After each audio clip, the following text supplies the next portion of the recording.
berterus terang.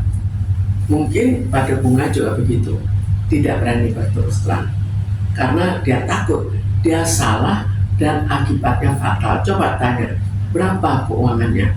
Apakah dia seorang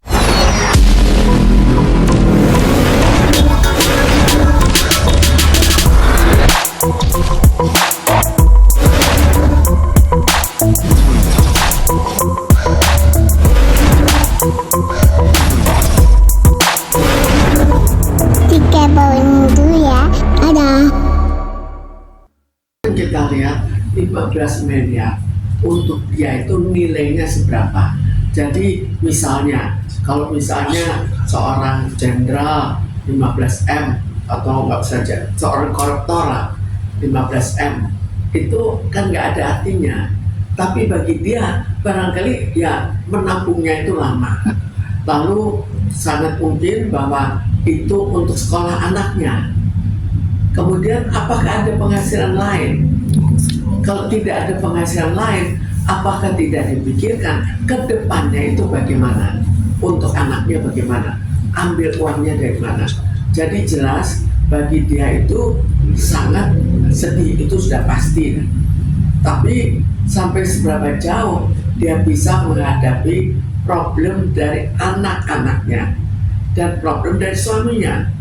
Suaminya kan jelas juga mengharapkan adanya uang itu tidak hilang.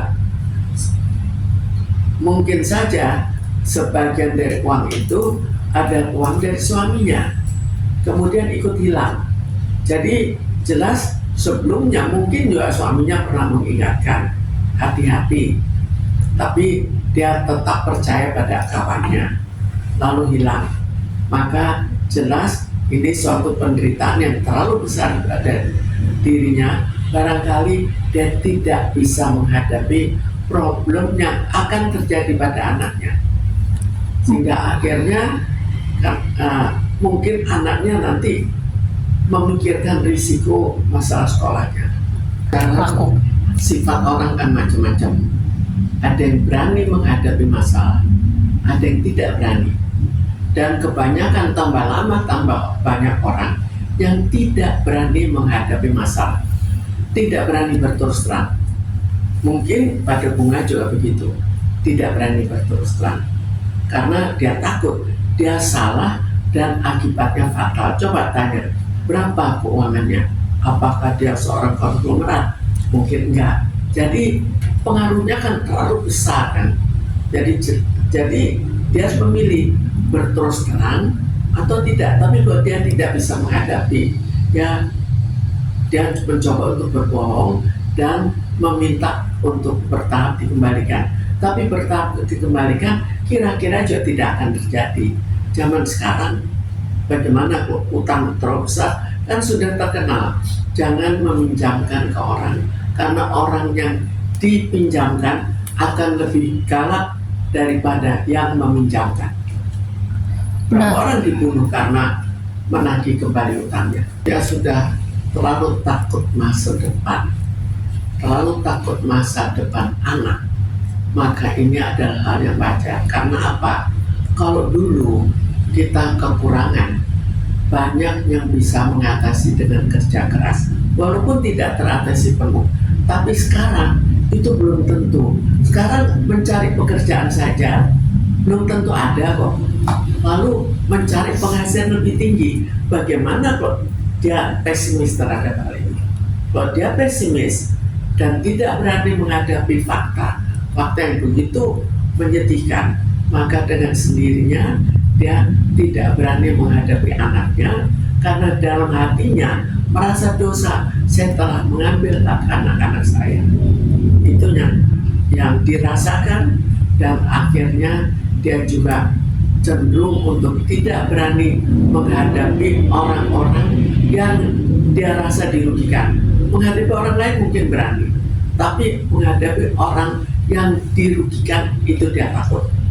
Lalu lama-kelamaan bisa juga terhadap orang lain, tapi awalnya tetap terhadap anak-anak dan mungkin suaminya. Karena anak itu kita anggap sebagai tanggungan kita yang utama. Kalau mereka sampai kesulitan sekolah, terbayang tidak bagi orang tuanya akan bagaimana anak-anak itu? Bu, untuk korban penipuan kan pasti tingkat stresnya itu tinggi ya. Ya, Untuk mengontrolnya harus bagaimana sih Bu agar tidak berlarut-larut? sekarang semua orang harus waspada dan semua orang harus jangan percaya orang seenaknya, apalagi untuk jumlah uang besar. Kalau misalnya orang mau meminjam di mana kalau dia tidak membayar, saya anggap itu sebagai sumbangan masih nggak apa-apa. Orang saya nggak ada transport pulang, saya pinjam 100, ya masih nggak terlalu masalah 100. Tapi kalau sudah sampai banyak bagaimana gitu kan, kita jangan menyesali kan tidak kembali. Kalau misalnya jumlah kecil, paling-paling kita beranggapan ya sudahlah, mau apa lagi untuk mengejar, kita coba males. Tapi coba kalau besar, coba kalau ini uang tabungan untuk anak saya pakai dulu karena saya percaya itu akan kembali. Itu yang sekarang baiknya jangan lagi dilakukan, mengingat bahwa penipuan sekarang sudah terlalu banyak. Untuk memulihkan mental sendiri seperti apa nih Bu? Sekarang dia harusnya kembali lagi untuk melihat bahwa dia tidak melakukan dengan sengaja. Tapi begitu dia lihat anaknya kesulitan dalam sekolahnya, barangkali dia juga tidak tahan juga.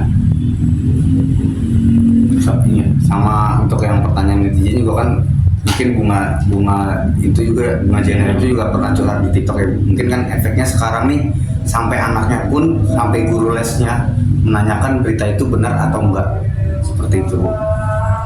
Nah, lalu masalahnya ya jelas tambah orang menanyakan, tambah dia teringat kembali kan. Bu, tapi dengan dia speak up kayak gini, bukannya kalau sampai udah masuk ke ranah kepolisian uang itu nggak akan kembali ya, karena kan si pelaku kemungkinan akan ditangkap dan ditahan kan Bu? Ya dia memang Berarti udah harus terima risiko kita kerugian. kan terkadang harus puas untuk hal yang sebetulnya tidak wajar. Misalnya, kita hilang 15M, kita kembali hanya 5M. Untuk zaman sekarang itu kita harus puas, karena itu jangan sampai kita kena tipu. Tapi banyak sekali orang yang sudah terlanjur percaya dan akhirnya tidak bisa apa-apa. Kan pengetahuan terlalu banyak penipuan itu baru belakangan. Dulu kan enggak. Jadi kalau sudah dilakukan cukup lama, ya tidak bisa apa-apa. Begitu banyak orang yang tertipu kena pinjaman, tertipu kena masalah investasi. Nah, itu kan investasi bohong kan, bodoh luar biasa. Iya. Ya bagaimana kalau itu sebagian kecil dari uangnya masih mending, bagaimana jika ini sebagian besar dari uangnya?